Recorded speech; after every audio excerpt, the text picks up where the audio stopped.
Welcome to the WRAL Daily Download. I'm your host, Amanda Lamb. In today's deep dive conversation with Jessica, a Fayetteville woman who accused her former partner, the father of her infant son, of domestic violence, we're talking about what she experienced and how she got out with the help of local police and resources in the community. She hopes that by using her voice in this powerful conversation, that she will be able to shed light on what is often a silent crime, and she hopes to inspire other victims to do the same. Here's my conversation with Jessica. Jessica, first tell me how you met this person, Ryan, and how you guys got into a relationship. So we met through a mutual friend.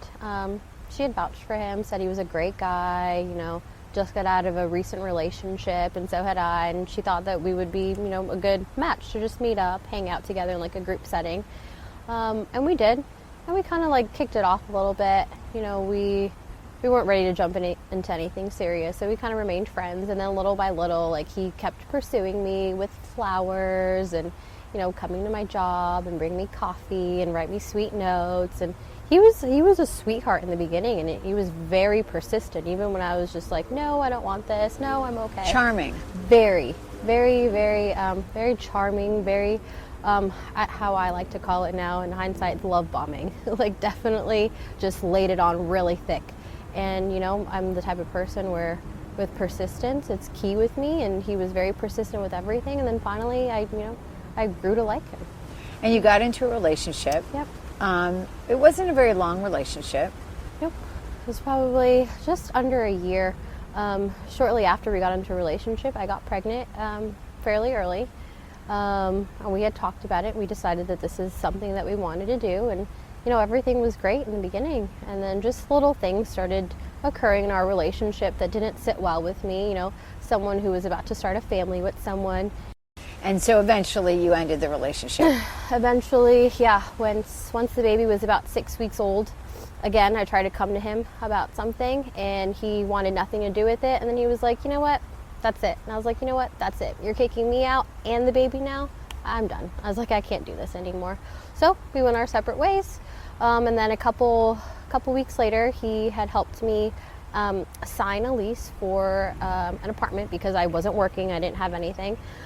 So he helped me out. And then a couple weeks later, then that's when all the harassment started. Tell me about that, because I know you said you called 911 3 times? Yeah. So tell me about each incident.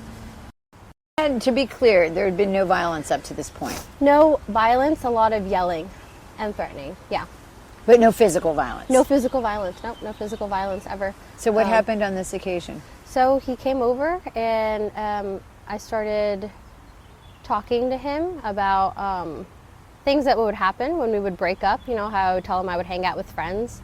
And he wanted proof on my phone to see who I would be hanging out with and things like that. So I showed him my phone, just this one thing, and then at that point he had snatched the phone out of my hand, and then was starting to go through it, and I asked for it back, and and then he was denying it, taking it away from me, and then finally I was able to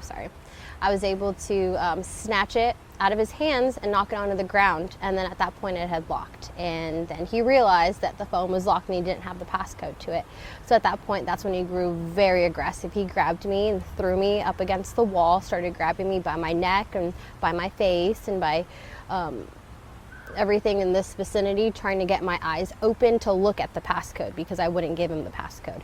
So he was just there like a good couple minutes. Holding the phone? Yeah, holding the phone, holding me up against the wall by my neck, by my face. He's like, what's your passcode? Open your eyes, trying to pry my eyes open. Wasn't working. I was trying to wiggle away. I was telling him to please stop. Eventually I was able to kind of like wiggle away from him, and I went over towards like the couch area. And then that's when he grabbed me again, and he got on top of me, and he pinned down his knees on top of my chest and my shoulders, and then he put his whole body weight on top of me and was holding me down again by my neck and by my face and trying to get me to look at the phone again. And I was asking him to please stop continuously, and he wouldn't stop, and I started crying, and he just kept going, and I said, okay, please. I was like, stop. The baby started crying. I was like, just stop and I'll give you the passcode. We'll be back after the break. Welcome back to the WRAL Daily Download. Here's more of my conversation with Jessica. So was there physical violence this time? Physical violence, I don't believe, not the second time, but the third time. Tell me what happened the third time. The third time was probably the worst one, I would say. That's when he came over and same thing, wanted to go through my phone, was demanding to go through my specific apps, saying that my locations weren't lining up with where I say I wasn't going. And then I had actually called 911 while he was still in the apartment. Before that, I was trying to leave the apartment and he would block me, and then he would tower over me and cock back his hand to threaten to beat me up. And I started crying really loudly. And then that's when he would kind of just corner me in the kitchen and wouldn't let me move, wouldn't let me leave, and would just sit there and just tower over me to just shut up, to be quiet, because I was being too loud and the cops were gonna get called.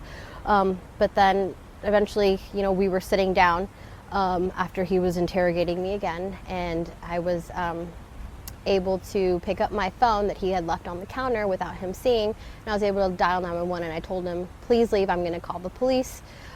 He was like, I'm not going anywhere, and I said, okay, and I had already called 911, and I held the phone down so they could hear by you. my hip, so they could hear me, and I'm like, please leave me alone. That was really like, please smart. go. Exactly, and they made note of that actually in the police report, or in the whatever it's called, the 911 call. So finally, when I was like, okay, I'm going to call the police, I picked up the phone, and I was able to start talking to them. And in that instance, that's when I had turned around towards the door, and he had came and he tackled me and picked me up and threw me on the couch, and then grabbed the phone out of my hand and saw that I was on the phone with 911 and hung up on them. And in that same instance, because I had been there for a couple hours, he wouldn't let me leave. In that same instance, I was able to leave out my side door. And then I was able to escape out into the field, and I saw some lady walking her dog at 3 o'clock in the morning. And I had reached out to her and I was calling for help. I was like, please, call 911. And the baby was in the house. And the baby was in the house. So then, luckily, George over at the Phoenix Center had reached out to the domestic violence unit, and they had talked to me. That's when they showed up at my door. Why is it so important for victims like yourself to come forward? Because all of these other victims are scared to come forward. They're scared to speak their piece because they're afraid of what he's going to do, because they're unstable, because he's unstable. The abuser is unstable. And I feel like someone needs to speak up. Someone needs to stand up to the abuser, because no one ever has, and he's going to think that it's okay to continue to keep doing this. My baby was there the entire time he was doing all of this.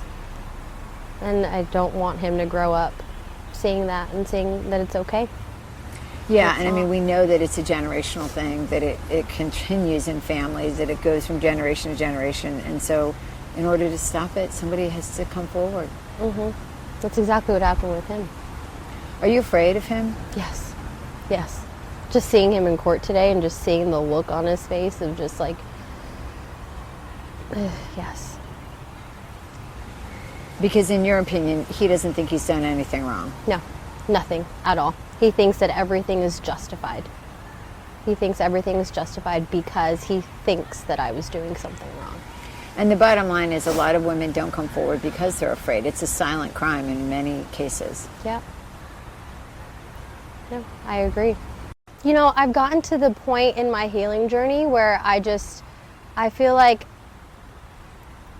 I haven't always been able to use my voice, and I'm getting to the point where it's like I can speak up for myself. I can use my voice. I've always been, the good little girl who doesn't want to upset anyone or doesn't want to rock the boat or anything. And I'm getting to the point where it's like I'm empowered. I can use my voice and I can speak up, and that's exactly what I'm doing right now.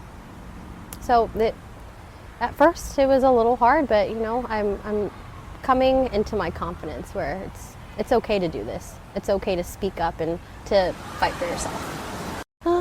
Well, next for me and Emmett, we're just trying to find some peace, some tranquility. And honestly, these past couple weeks, without Ryan in the picture, it's been very peaceful. Definitely a little on alert at all times, worried about what's going on around the corner. But we've been getting to that point where it's like, we can breathe. It's okay. No one's going to come in and harass us or take away time from, what I really need to focus on, which is raising my baby.